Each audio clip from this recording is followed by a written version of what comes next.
Praise the Lord. நான் உங்கள் brother Stephen. நீங்க நல்லா இருப்பீங்க, நீங்க சுகமா இருப்பீங்க, நீங்க குடும்பத்தோட சம்பூர்ணமாக வாழ்வீர்களாக.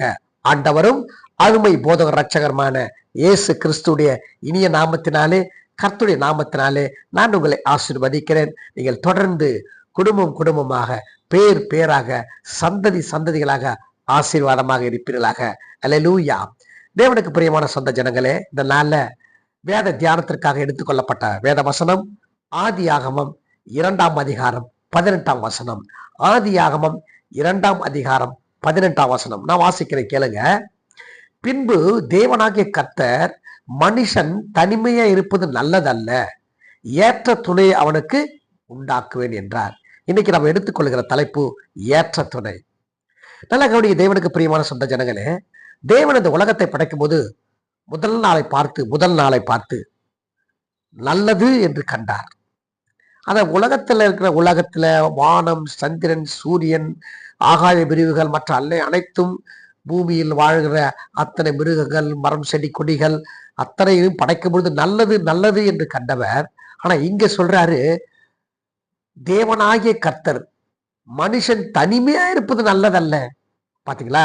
இப்ப என்ன அர்த்தம்? தேவன் படைத்ததெல்லாம் அழகா இருக்கிறது, இனத்தோட இனம் சேர்ந்து வாழ்கிறது. ஆனா ஆதாமுக்கு ஏற்ற துணை இல்லை. அதனால ஏற்ற துணையை உண்டாக்குவேன். இன்னைக்கு ஏற்ற துணையை கொடுத்தா பார்க்கணும். ஏற்ற துணை தேவன் உண்டாக்கினார். ஏற்ற துணையை தேவன் உண்டாக்கினார். ஏற்ற துணைன்னா எல்லாம் என்ன நினைக்கிறாங்கன்னா, மனைவி நம்மளுக்கு வரவர் மனைவி எப்படி இருக்கணும்னா, அழகா இருக்கணும், சிகப்பா இருக்கணும், பணம் இருக்கணும், படிச்சிருக்கணும், நிறைய அந்தஸ்து பார்ப்போம், நம்மள விட ஹைட்டா இருக்கணும்.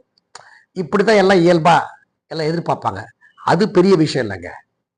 நம்மளோட வசதி ஈக்குவலா இருக்கணும், படிச்சிருக்கணும், கலரா இருக்கணும், அழகா இருக்கணும், ஹைட்டுக்கு இருக்கணும், இப்படி இருக்கணும், அப்படி இருக்கணும், அது பெரிய விஷயமே இல்லை. ஆனா ஆவிக்குரிய விஷயத்துல ஏற்ற துணைவியா இருக்கிறாங்களா? ஆதாம் இங்க தனிமையா இருக்கிறான். ஆடு, மாடுகள், மிருகங்கள் அனைத்தும் இருக்கிறது, மரம், செடி கொண்டு இருக்கிறது, எல்லாம் இருக்குது, ஆறுகள் எல்லாம் இருக்குது. ஆனா ஆதாம் மட்டும் தனிமையை காணப்படலாம். அவனுக்கு ஏற்ற துணை என்ன? எல்லா நாட்களிலையும் அவனை போல அவனுக்கு ஏற்ற, ஆண் மகனுக்கு ஏற்றது நடக்கிறது தான் ஏற்ற துணை. அவன் என்ன சொல்லுகிறானோ அதெல்லாம் கேட்டு நடக்கும், அல்லது இவன் என்ன சொல்லுகிறானோ அவன் கேட்டு நடக்கும். அதுக்கு பேரு ஏற்ற துணை. உதாரணத்துக்கு பாருங்களேன், ஒரு குடும்பம் நடத்துறாங்க, கணவன் மனைவி. குடும்பம் கொஞ்சம் நம்ம தாழ்வுல போகுது, வருமானம் இல்லை, அது இல்லை, இது மற்ற பிரச்சனைகளை போகுதுன்னு வச்சுக்கலாம். அந்த நேரத்துல மனைவி ஒரு அருமையான ஒரு ஆலோசனை கொடுப்பா பாருங்க. மனைவி ஆலோசனை கொடுப்பா, கணவன் மனைவிக்கு ஆலோசனை கொடுப்பான். அதுதான் ஏற்ற துணை. சில குடும்பத்துல இருக்கிறது இன்னும் கொஞ்சம் எரியணும்னு கொளுத்தி விடுற ஆள்லாம் இருக்கிறாங்க. அதெல்லாம் ஏற்ற துணை கிடையாது. மாம்சத்தின் படி பார்த்தா ஏற்ற துணை. ஏன் ஏற்ற துணை உண்டாக்குவேன்? அது உண்டாக்குனது யாரு? ஆதாமை முதலாவது படைத்தார் இல்லையா? மண்ணை கூட்டி மனிதனை உண்டாக்கினார், ஜீவ சுவாசம் ஊதினார், அவன் ஜீவாத்மானான் என்று சொல்லப்பட்டிருக்குது. அப்ப ரெண்டாவது, அவன் விலா எலும்பிலிருந்து ஒரு மனுஷியை உண்டாக்குறார். அவனுக்கு பேர் மனுஷி. ஆதாமுக்கு பேர் மனுஷன், ஏவாளுக்கு பேர் மனுஷி, இல்லைங்களா? உண்டாக்குறார். அதை உண்டாக்குறது யாருன்னு சொல்றாரு பாருங்களா. விசேஷ விதமா பார்க்கிறோம். ஆண்டவராக இயேசு கிறிஸ்து மார்க் புத்தகத்துல 10ஆம் அதிகாரத்துல எப்படி சொல்றாரு? மார்க் 10ஆம் அதிகாரம் 6 வாசிக்கிறேன் பாருங்க. ஆகிலும் ஆதியிலே மனுஷரை சிருஷ்டித்த தேவன் அவர்களை ஆணும் பெண்ணுமாக உண்டாக்கினார். சொன்னது யார் தெரியுமா? மகாகணம் பொருந்திய ஆண்டவராக இயேசு கிறிஸ்து. மனுஷன் சொன்னா அதை சாதாரண எடுத்துக்கலாம், சொன்னது ஆண்டவராச்சே, ஸ்பெஷல் வார்த்தையாச்சே. நல்லா கவனிங்களேன். ஏன் ஆண்டவர் இதை நம்மளை ஸ்பெஷல் படுத்திருக்கிறார்? ஒரு ஆதாம படைச்சிட்டு ஒரு 10 ஏவாலை படைச்சிருக்கலாமே, இல்ல ஒரு 10 ஏவாலை படைச்சிட்டு ஒரு ஆதாம 4-5 ஆதாம படைச்சிருக்கலாமே. ஏன்னா மிக முக்கியமானது, ஆணும் பெண்ணும் தேவனை உண்டாக்கினார். ஆதியாகமம் 1ஆம் அதிகாரத்துல நம்ம வாசிக்கிறோம் இல்லையா? நமது சாயலாக நமது ரூபத்தின்படி மனுஷர்களை உண்டாக்குவேன், ஆணும் பெண்ணுமா உண்டாக்குவேன் அப்படின்னா சொல்லப்பட்டிருக்கு இல்லையா? அப்படின்னா அப்பயே சொல்லிட்டு ஏற்ற துணை. ஒரு மனுஷன்னா மனுஷன், அவன் உயர்ந்தவன், எல்லாவற்றையும் ஏற்றவனாய் காணப்படுறான். அவனுக்கு ஏற்ற துணை அவன் மனைவி, ஆணும் பெண்ணும் உண்டாக்குவேன்.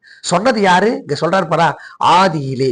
இயேசு சொல்றாரு, ஆதியிலே மனுஷனை சிருஷ்டித்த தேவன் அவர்களை ஆணும் பெண்ணுமாக உண்டாக்கின. சாதாரணம் அல்ல. இப்ப கணவன் மனைவி என்பது அல்லது ஆதாம் ஏவாள் என்பது சாதாரண ஆட்கள் கிடையாது. யெகோவா தேவனால் உருவாக்கப்பட்டவர்கள். இந்த ஏதேன் தோட்டத்திற்கு அநேக உண்டாக்குனார். ஆறு, கடல், மலைகள், மிருகங்கள் அத்தனையும் உண்டாக்கினது.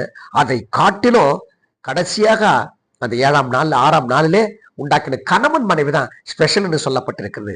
அப்போ கணவன் மனைவி மிக முக்கியமான ஒரு பங்கு வகிக்கிறது பாருங்களேன். பரலோகமே சொல்லியிருக்குது, பரலோக தேவனே சொல்லியிருக்காரு மிக முக்கியமானவர்கள் இவர்கள் சொல்லி. அப்போ நம்ம வாழ்க்கையில ஆணும் பெண்ணும் மிக முக்கியமான. இன்னைக்கு எத்தனையோ குடும்பங்கள் பிரச்சனை இருக்குது, எத்தனையோ கணவன் சண்டை போட்டு காலையில வெடிஞ்சா சண்டை, நைட்டு முடிஞ்சா சண்டை. இதுக்காக ஏற்ற துணைக்கு தேவன் திருமணம் செய்யல. திருமணம் எப்படியே ஆயிருக்கலாம், நல்லா கவனிக்கலாம். திருமணம் பண்றது ரொம்ப ஈஸிங்க. திருமணம் பண்றது ரொம்ப ஈஸி. 1000 பொய் சொல்லி ஒரு கல்யாணம் பண்ணு சொல்லுவான், அது தப்பு.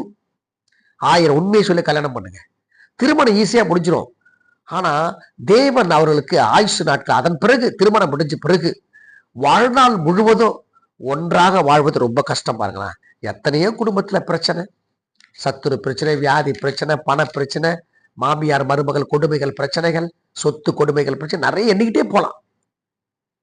அதெல்லாம் சமாளிச்சு அதெல்லாம் சரி பண்ணி அதை ஏற்ற தகவல்கள்லாம் பள்ள மேடுகளை சரி பண்ணி வந்து கணவனுக்கு மனைவி சேர்ந்து உறவா நடத்துறாங்க. அதுக்கு பேர் ஏற்ற துணை. கணவன் ஒடிஞ்சு போயிருக்க இடத்துல மனைவி ஒரு அருமையான ஆலோசனை கொடுப்பா, ஏற்ற துணை. அல்ல மனைவி நொந்து போயிருக்க நேரத்துல கணவன் ஆட்டி தீர்த்துவான், அதுதான் ஏற்ற துணை. நல்லா கவனிங்க, அந்த ஏற்ற துணை ஆதாம கொடுத்து நன்மை செய்வார்னு எதிர்பார்த்தார். ஆனா அவன் ஏற்ற துணையாக வாழல கடைசி வரைக்கும். என்ன செஞ்சுட்டா? அதாவது எபிரேய மொழியில சொல்றாங்க, ஆதாம் அப்படின்னு சொன்னா, ஆதாமா அப்படின்னா மண்ணிலிருந்து உருவானவன் அல்லது ஜீவ ஆத்மானவன், அவனுக்கு பேர் அதாமா. அப்படியே தொடர்ந்து பார்த்தீங்கன்னா ஏவாளுக்கு சொல்றாங்க, ஏவாளுக்கு பேர் என்ன? இவள் ஜீவன் உள்ளவள், ஜீவன் உள்ளவருக்கெல்லாம் தாய் அப்படின்னு சொல்றாங்க பாருங்க ஏவாள். இன்னும் அழகா பார்த்தீங்கன்னா எபிரேயத்தில் நிறைய சொல்லிக்கிட்டே வராங்க. ஈஷானா ஏவாள், ஈஷ் அப்படின்னா ஆதாம், அதாவது கணவன் மனைவி, புருஷன் மனுஷி, இப்படி நிறைய சொல்லிட்டே போலாம் பாருங்களேன். எது ஏற்ற துணை தான் உண்டாக்கு, நல்லா தான் உண்டாக்குனாரு. ஆனா ஏவாளின் குணம், ரெண்டு பேருடைய குணமும் சரியில்லை பாருங்களேன். எப்படியாச்சும் பாருங்க குணம், அவங்களோட குணம் என்ன? ஏவாளின் குணத்தை முதல்ல பார்க்கலாம். ஏவாளின் குணம் என்னன்னா, இந்த பெண்மகளுடைய குணம் என்னன்னு சொன்னா, சாத்தானினுடைய தந்திரத்தை அவ அறிஞ்சிக்க முடியல. அவளோட குணத்தை பாருங்களேன், சாத்தானுடைய தந்திரத்தை உணர முடியல, உணர்ந்து கொள்ள முடியல, அறிந்து கொள்ளப்படவில்லை. வஞ்சிக்கப்பட்டால், இச்சை கொண்டால். எதை இச்சை கொண்டால்? இந்த பழத்தை சாப்பிடாத, எடுத்து சாப்பிட்ட இச்சை கொண்டால். மிக முக்கியமா எதில் விழுந்துட்டான்னா, பேராசையிலையும் பொய் சொல்லுவதில் விழுந்துட்டா. பேராசை, நீ தேவனை போல இருப்பன்னு பிசாசு சொன்னான். அப்படியா? ஆல்ரெடி அவன் தேவனை போல தான் இருக்கிறா, தேவ சாயல். ஆதாம் தேவ சாயல்னா ஏவாளும் தேவ சாயல் தான். அதுக்கடுத்து பாரு, பொய் சொல்லிட்டா. பழத்தை சாப்பிட்டு அந்த பழத்தை இந்த சர்ப்பம் தான் கொடுத்து சர்ப்பத்து மேல போட்டுட்டான். ரெண்டாவது, தன் கணவனை அந்த பழத்தை சாப்பிட்றதுக்கு பாவம் செய்வதற்கு தூண்டுதலா இருந்தான். நிறைய காரியங்களை சொல்லி போயிட்டே இருக்கலாம். கீழ்ப்படிதல் இல்லை இல்லையா? அது மாத்திரமல்ல, தான் செஞ்ச தப்ப சர்பத்து மேல போட்டான். சர்பத்துக்கிட்ட தான் ஏமாந்தா, அவகிட்டே போட்டான். அது மாத்திரமல்ல, தண்டனை பெற்றால், சாபத்தை வாங்கினாள். சோதனை வாழ்க்கையில ரெண்டு பேரும் கணவனை சேர்ந்துதான் சோதனை வாழ்க்கையை சந்திச்சாங்க இல்லையா? சோதனை வாட்சி, இனிமே நீ நிலத்தின் வேர்வெல்லாம் சாப்பிடணும், சபிக்கப்பட்டு போயிருப்பான்னு சொல்லிட்டார். அது மாத்திரமல்ல, அங்க நித்திய ஜீவனை ரெண்டு பேருமே இழந்தாங்க. நித்திய ஜீவனை இழந்தாங்கன்னு அர்த்தம், தேவனோடு இருக்கிற நல் உறவை கணவன் மனைவி இழந்தாங்க. தேவன் எதிர்பார்த்தது என்ன? தேவன் எதிர்பார்த்தது என்ன? ஏற்ற துணை கொடுத்து நமக்கு ஒரு பரிசுத்த சந்தை உருவாக்குவாங்கன்னு தான். மல்லிகை 2:15 வாசிக்கிறோம். கர்த்தர் ஒருவனை எல்லாம் படைத்தார், ஏன் ஒருவனை படைத்தார்? அவங்க அங்கே கேள்வி வைக்கிறார். பரிசுத்தமான சந்ததி பெற்று தரும்படி ஏற்ற துணை உனக்கு கொடுத்தேன். ரெண்டு பேருமே சரியில்லை. அதனால தேவன உறவிலிருந்து பிரியுறது மாத்திரம் அல்ல, நித்திய ஜீவனை இழந்து போயிட்டாங்க. தேவன உறவிலிருந்து பிரிந்துட்டாங்க. பரமனின் ஏதேன் தோட்டத்திலிருந்து விலக்கப்பட்டார்கள், துரத்தப்பட்டார்கள். எவ்வளவு துர்பாக்கியம்! நல்ல அழகாக படைச்சு ஏற்ற துணையை கொடுத்தார் தேவன். ஆனா தேவனுக்கு ஏற்ற வாழ்க்கை வாழல, பரலோகத்துக்கு ஏற்ற வாழ்க்கை வாழல அவங்க. அதனால தேவன் மிகவும் மனஸ்தாபப்பட்டார்.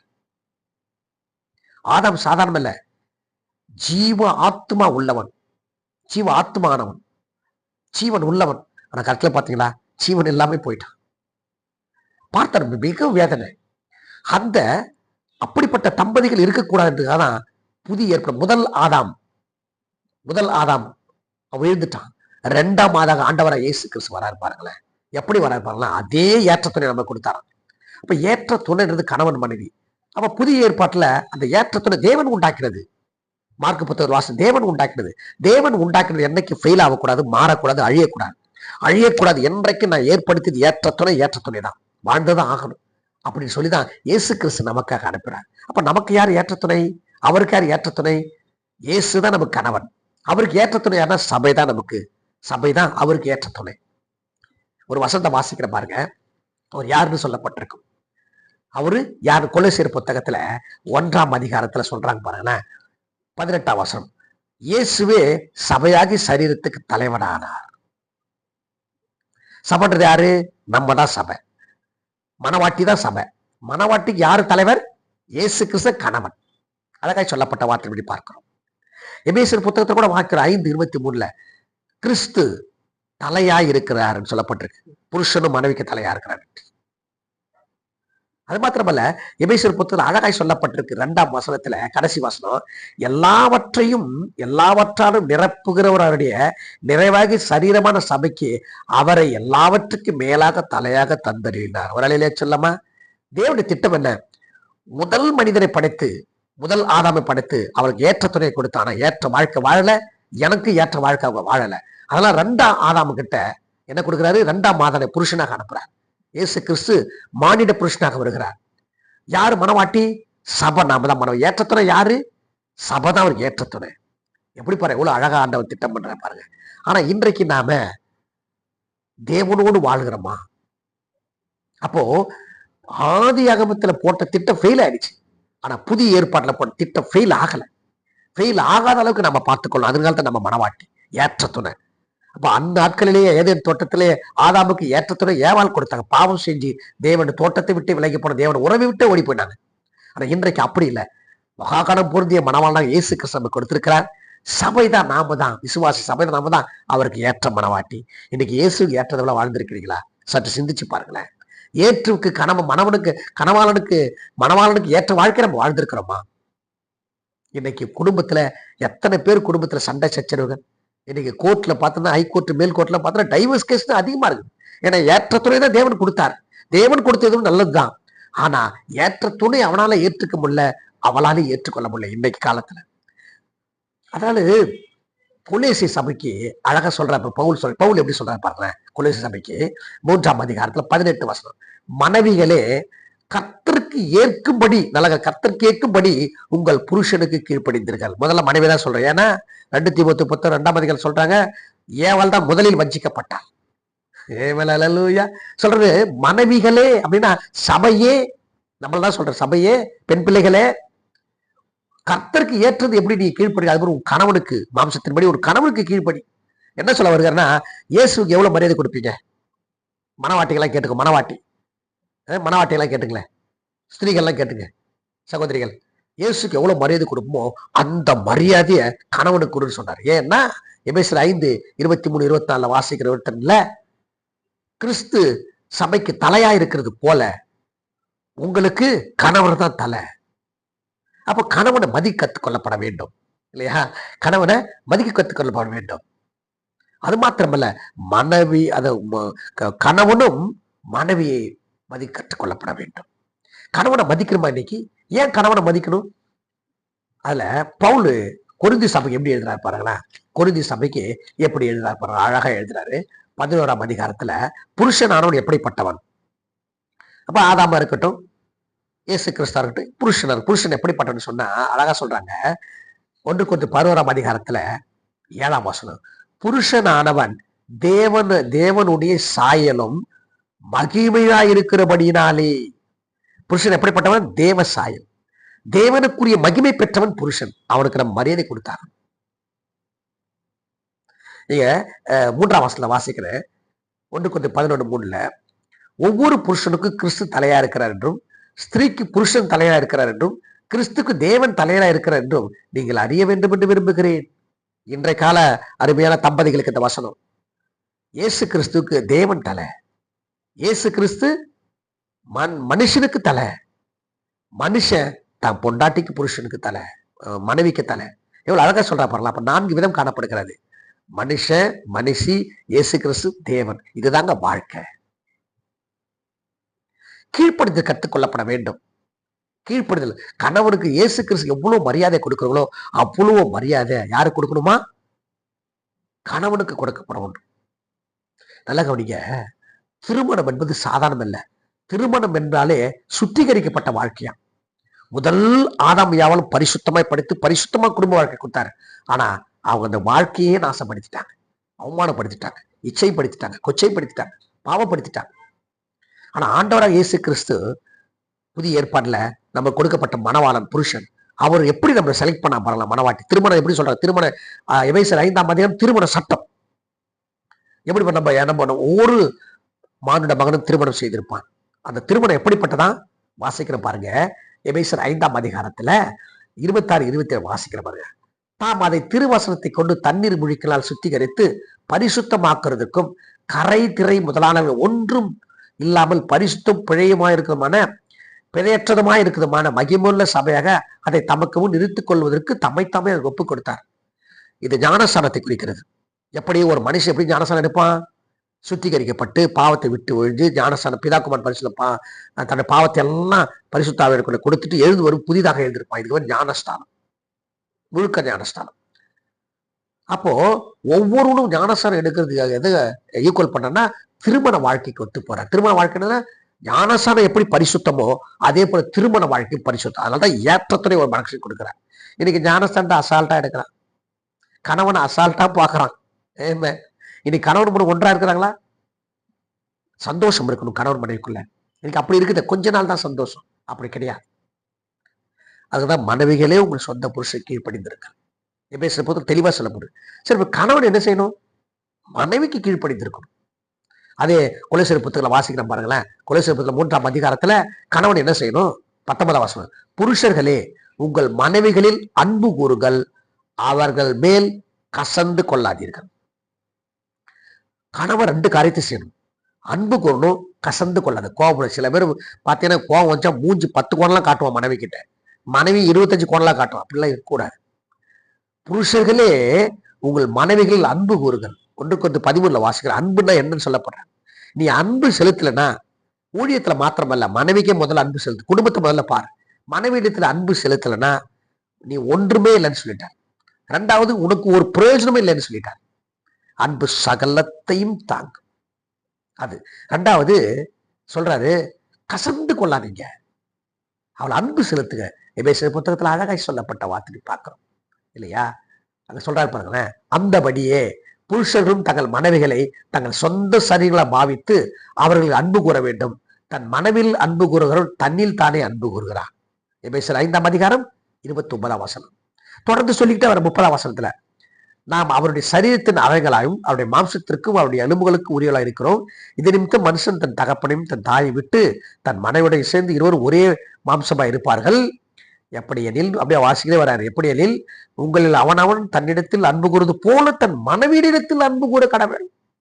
மனைவியும் புருஷனிடத்தில் பயபக்தி உள்ளவராய் இருக்கப்பட வேண்டும். ஒரு அழிலே சொல்லாம இதுதான் அன்பு. மனைவிடத்தில் அன்பு கூறாதவன் தன் சரீரத்தை பாழ்படுத்திக் கொள்கிறான்னு சொல்லப்படும். மனைவிடத்தில் அன்பு கூறவன் தன் சரீரத்தை போல மனைவியும் பார்க்கிறான்னு சொல்றான். ஏன்னா ஆதாமை படைக்கும் பொழுது அவன் எலும்பில் இருந்து எடுத்துதான் ஏவாளை படைக்கிறார். அதனால நீ எலும்பில் எலும்பு அப்படின்னு சொல்லுகிறார். அதே போலதான் எங்கேயோ ஒரு ஊர்ல இருப்பான் மணவாளன், எங்கேயோ ஒரு ஊர்ல இருப்பான் மணவாட்டி. 2 பேரும் சேர்க்கிறாருன்னா என்ன அர்த்தம்? சேர்த்து திருமண வாழ்க்கை கொடுக்க என்ன அர்த்தம்? இந்த விழா எலும்புக்கு சொந்தக்காரி அங்க இருக்கிறான்னு அர்த்தம். இவருடைய எலும்பில் எலும்பு அங்க இருக்குன்னு அர்த்தம் ஆவிக்குரிய விஷயத்துல. இப்படிதான் அது பரிசுத்தமான திருமணம் என்பது பரிசுத்தமானது, சுத்திகரிக்கப்பட்ட வாழ்க்கை தான் திருமணம். இன்னைக்கு திருமணம் செஞ்சுட்டு எத்தனை பேர் கோர்ட்டுக்கு படியேறுறாங்க? ஏன்னா வசனம் தெரியல.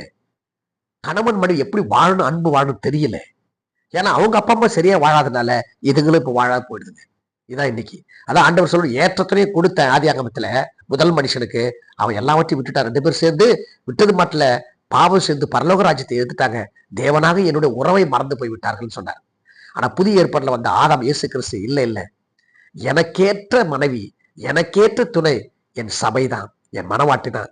அதனாலதான் வெளிப்பட்ட விஷயம் 19:7 வாசிக்கிறோம். ஆட்டுக்குட்டியானவர் கல்யாணத்தை ஏற்பாடு பண்ணார். மனவாட்டி எல்லாம் போன கல்யாணம் பண்ணுது. நீதி ஒழுக்கம் இருந்தா தான் கல்யாணம் திருமணம் செஞ்சுக்க முடியும். பார்த்தீங்கன்னா இவ்வளவு அழகா நம்ம திருமணம் செய்ய போறோம், அவரை ஏற்ற துணையை அங்க போக போறோம். அதை மறந்து போய்விடக்கூடாது. எனவே தேவனுக்கு பிரியமான சொந்த ஜனங்களே, கணவனும் மனைவியும் கீழ்ப்படிந்து வாழ்க்கை நடத்தி கொட்டா ரொம்ப சந்தோஷம். உனக்கு மனைவி கீழ்ப்படுகிறாங்களா? சில வீட்டில் போய் ஏகப்பட்ட பிரச்சனை வரும். எங்க வீட்டுக்கார வாசனை சொன்னா கேட்க மாட்டாரு, அதை சொன்னா கேட்க மாட்டாரு, இதை சொன்னா கேட்க மாட்டாரு. ரைட்டு, நீ ஒழுங்கா இருக்கிறியா? 1 பேதுரு 3ஆம் அதிகாரம் 1ஆம் வசனத்தை வாசிக்கிற பாருங்க. அந்தபடி மனைவிகளே உங்கள் சொந்த புருஷருக்கு கீழ்ப்படித்திருங்கள். அப்பொழுது அவர்கள் யாராவது திருவசனத்துக்கு கீழ்ப்படியாதவர்களா இருந்தால் பயபக்தியோடு கூடிய உங்களை கற்புள்ள நடக்கையை அவர்கள் பார்த்து போதனையின்றி மனைவியின் நடக்கையினாலே ஆதாயப்படுத்திக் கொள்ளப்படுவார்கள். என்ன சொல்றாங்க தெரியுமா? மனைவி, நீ முதல்ல ஒழுங்கா அமைதியாரு, கீழ்ப்படிஞ்சிரு. சர்ச்சுக்கு போறேன், பாஸ்டிங் போறேன், ஆகோ பண்றேன், அது பண்றேன், வர்ஷிப் பண்றேன், வசனம் படிக்கிறேன், ரைட்டு. உன் கணவனுக்கு முன்னாடி கீழ்ப்படுத்தல் பதில காடு. அவன் என்ன சொன்னா கொஞ்சம் சகிச்சுட்டு அவன் பொறுமையாரு. சரி, இந்த பொண்ணு என்ன சொன்னாலும் அமைதியா இருக்குதுப்பா, அப்ப உங்க கடவுள் உண்மையான கடவுள் தான் அப்படின்னு அவன் மனம் மாறி வர்றதுக்கு காரணம் நம்ம தான் இருக்கணும், மனவாட்டியா தான். மனவாட்டி கீழ்ப்படிதல் இருந்தாதான் மணவாளன் தன் வழிக்கு வருவார். ஆதாயப்படுத்திக் கொள்ள முடியும் கணவனை. ஆத்ம ஆதாயம் அதுக்கு பேரு. பெண் பிள்ளைகளுக்கு கொடுக்கப்பட்ட ஒரு ஊழியம் என்ன? தான் கொடுக்கப்பட்ட கணவனை முதல்ல ரட்சிக்கப்படாத அந்த கணவனை சொல்றேன், அவனை ஆற்றி தேற்றி அரவணைச்சு அவனுக்கு தேவையானதை செஞ்சு கடவுள் அவன் உள்ளத்துல வைத்து அவனை ஆதாயப்படுத்திக் கொள்ளப்பட வேண்டும். எவ்வளவு அழகா சொல்லப்பட்ட வார்த்தை. அந்த நாட்களில கணவர்கள் எப்படி கூடுவாங்க? ஆபிரகாம் தன் கணவரை ஆண்டவர்னு சொல்றான். அவங்க சொல்றாங்க, அவன் எவ்வளவு ஆபிரகாம், நீங்க எல்லாம் அப்படி கணவனை ரொம்ப மதிச்சீங்கன்னா சாராயனோட மகள்னு சொல்றாங்க இங்க. மனலூயா. சரி, எனவே தேவனுக்கு பிரியமான சொந்த ஜனங்களே, இன்னைக்கு ஏற்ற துணை இல்லைன்னா வாழ்க்கையில ஒண்ணுமே கிடையாதுங்க. அம்மான்றது ஒரு தனி பாசம், அது வேற. அண்ணன் தம்பிங்கிறது அது வேற பாசம். சொந்த பந்தங்கள் வேற பாசம். ஆனா மனைவி என்ற பாசம் ஏற்ற பாசம், ஏற்ற துணை கடைசி வரைக்கும். பூலோகத்துல சங்கீதம் 90:10 ஆயுசு நாட்கள் எத்தனை நாளைக்கு கொடுத்திருக்கிறாரோ அத்தனை நாள் வரைக்கும் அவள் நம்மளுக்கு ஏற்ற துணையை காணப்பட வேண்டும். நீங்கள் உங்கள் மனைவிக்கு உங்கள் கணவருக்கு ஏற்ற துணையை காணப்பட வேண்டும். கடைசி வரைக்கும் என்ன சொல்லுவாங்க? மிஸ்ஸஸ் தான் சொல்லுவாங்க பெண் பிள்ளைகளை. இவங்க வீட்டுக்காரு இல்ல அவருடைய மனைவி, இப்படிதான் சொல்லுவாங்க பாருங்களேன். ஆகையினால எனவே தேவனுக்கு பிரியமான பிள்ளை, அதனால்தான் தேவன் முதல்ல குடும்பத்தை உண்டாக்கினார். 6ஆம் நாள்ல குடும்பத்தை உண்டாக்கினார். ஆதாமை படைத்தார், சில நாள் சிறப்பிற்கு ஏவாளை படைத்து காட்டுகிறார். அப்ப தேவன் படைச்ச கணவன் மனைவி ஸ்பெஷல் இல்லவா? அதனுடைய சந்ததியில் நாம் வந்திருக்கிறோம். அந்த ஸ்பெஷல் காட்ட வேண்டிய ஆதாம் ஏவாள் தப்பு பண்ணிட்டாங்க. ஆனா இயேசு கிறிஸ்து அவர்தான் மணவாளன், மணவாட்டிய சபை நாம தான். நாம ஏற்ற துணை அது தேவனை மகிழ்விக்கணும்னு தான், மீண்டும் தேவனோட ஒப்புருவாகணும் தான் இயேசு கிறிஸ்து பூலோகத்திலே மானுடனாக, மனுஷனாக, மணவாட்டியாக, ஆட்டுக்குட்டியாக பிறந்தார். மனலூயா, மணவாளனாக பிறந்தார். எனவே தேவனுக்கு பிரியமான சொந்த ஜனங்கள், கணவனுக்கு மனைவி மரியாதை கொடுக்கணும். இயேசு கிறிஸ்துக்கு எப்படி மரியாதை கொடுக்குறீங்களோ, தலைக்கு எப்படி சபையின் தலைக்கு மரியாதை, அது கணவருக்கு கொடுக்கணும். கணவரும் மனைவியை தன் சொந்த சரீரமாக பாவிக்கப்பட வேண்டும். சொல்றாங்க பாருங்க, நீ பெரியாலும் நான் பெரியாலும் கணவன் மனைவி ஏகப்பட்ட சண்டை. 1 கொரிந்தியர் புத்தகத்துல 11ஆம் அதிகாரத்துல சொல்றாரு பாருங்க. 1 கொரிந்தியர் 11ஆம் அதிகாரம் வாசிக்கிற பாருங்க, 11ஆம் வசனம். ஆகிலும் கர்த்தருக்குள் ஸ்திரீயே இல்லாமல் புருஷனும் இல்லை, புருஷன் இல்லாமல் ஸ்திரீயும் இல்லை. ஸ்திரீயானவள் புருஷனில் தோன்றுகிறது போல புருஷனும் ஸ்திரீயினால் தோன்றுகிறான். சகலமும் தேவனால உண்டாயிருக்கிறது. தேவனுக்கு பிரியமான சொந்த ஜனங்களே, இந்த நல்ல வார்த்தைகளை நேரம் எடுத்து கேளுங்க, நீங்க ஆசீர்வதிக்கப்படுவீர்கள். அதாவது நான் பெரியாளு, சில பேர் பாருங்க, நான் தான் ஆம்பளை, நான் பெரியாளுன்னு ஒரு கணவர், நான் வீட்டெல்லாம் கவனி, நான் தான் பெரியாளு பொம்பளை. இப்ப அதெல்லாம் 2 பேரும் சேர்ந்து வேலை செய்ய போறாங்க. 2 பேருமே வசதி. நீ பெரியாளா, நான் பெரியாளா, உன்னோட அதிகம் சம்பாதிக்கிறேன். அங்க பாருங்க, 1 கொரிந்தியர் பவுல் ஆதாமுடைய வாழ்க்கை எடுத்து காட்டுறார். முதல்ல ஆதாம் தான் உண்டாக்குனார், பிறகுதான் ஏவாள் உண்டாக்கப்பட்டார். ஆகையால நான் பெருசு நீ பெருசு சொல்லிக்காதீங்க. ஆகிலும் கர்த்தருக்குள் ஸ்திரீ இல்லாமல் புருஷன் இல்லை, புருஷன் இல்லாமல் ஸ்திரீயும் இல்லை. ஸ்திரீயானவள் புருஷனிலிருந்து எப்படி தோன்றலாம், ஆதாமிலிருந்து ஏவாள் எப்படி தோன்றினாலோ அதே போல புருஷனும் ஸ்திரீலிருந்து தோன்றுகிறான். சகலமும் தேவனால உண்டாயிருக்கிறது. எனவே தேவனுக்கு பிரியமான சொந்த ஜனங்களே, ஏற்ற துணையை கர்த்தர் கொடுக்குது, அவருடைய இஷ்டம்.